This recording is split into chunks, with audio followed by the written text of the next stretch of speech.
I think the biggest thing, Minnesotan, is you need to feel comfortable with where this data is coming from. You need to feel comfortable with the safety around the vaccine. You need to feel comfortable that the plans being made are being done correctly to ensure distribution is both equitable and fair and makes the biggest impact on health and safety of Minnesotans.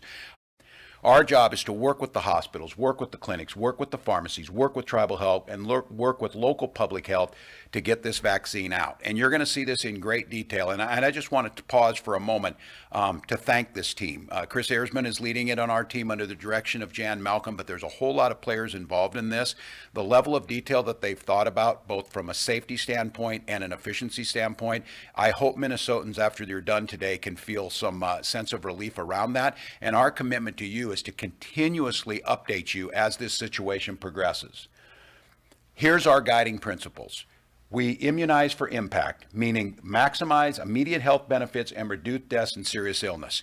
That's a guiding principle of how this gets out, what we want to do with the vaccine. Start with those that are most susceptible to serious complications and those who care for them. That's how they're coming up. You'll hear from Director Erzman about how it was decided of who gets the vaccine first and how that process is put together. But those guiding principles, both at the federal level and here at the state of Minnesota, are about making sure that those disproportionately impacted have access they need. Equitable distribution. No procedural or structural issues to impact access. This next one's important, Minnesotans. Gain the trust of all Minnesotans. And I want to be very clear. There's work to be done there.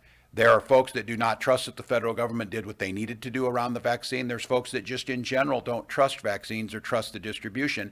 And then just to be very candid, we have been a very, very divided nation around approaches to COVID-19. I think you're going to see that we're going to make every effort to heal some of those rifts, to come in unified. As soon as this presentation ends, we're going to be joined by a bipartisan group of legislators, Democrats and Republican leadership, coming together around this plan to make sure it works. I think that can give you some comfort that you can look to folks who are validators for you. And that means committed to doing the work necessary to earn that trust. Those of you who know the history of either medical testing or vaccine testing in this country know there's a dark side to some of this, and especially in our communities of color and indigenous communities. We need to earn their trust. We need to make sure that people in those communities feel like they are being heard and that there's not only equitable distribution of the vaccine, but they can feel safe and assured by leadership in their own community that that's working. And then transparency. Accurate and reliable information shared as quickly as possible. This is a challenge in America. I want to be clear. Try not to get your vaccine information off Facebook. Try and go to valid sources. Try and have them vetted. Listen to your local physicians. You're going to hear from one today. Go to the people that you trust that are actually experts in this, and listen to what they have to say. As of this time, we're expecting this sometime in the next week or so, and that is not determined yet. But I think for all of us, this day is real. Yesterday in the United Kingdom, we saw the vaccine go into the arm of a woman, and she is the first person outside the testing phase to receive the vaccine. It is happening. It is ready. Here in Minnesota, we're prepared for it. We're going to be receiving doses of Pfizer and Moderna vaccines soon for phase 1A. They will come. The federal committee has told us to start with healthcare workers and long-term care residents. Those, again, are most vulnerable citizens where we can have immunization for impact, if you remember, is one of those priorities. That's where we can have the strongest impact. There is going to be a limited initial supply and a slow ramp up as manufacturers develop more. You've seen stories on this. It's not just the United States looking for this, it's every nation in the world looking for this.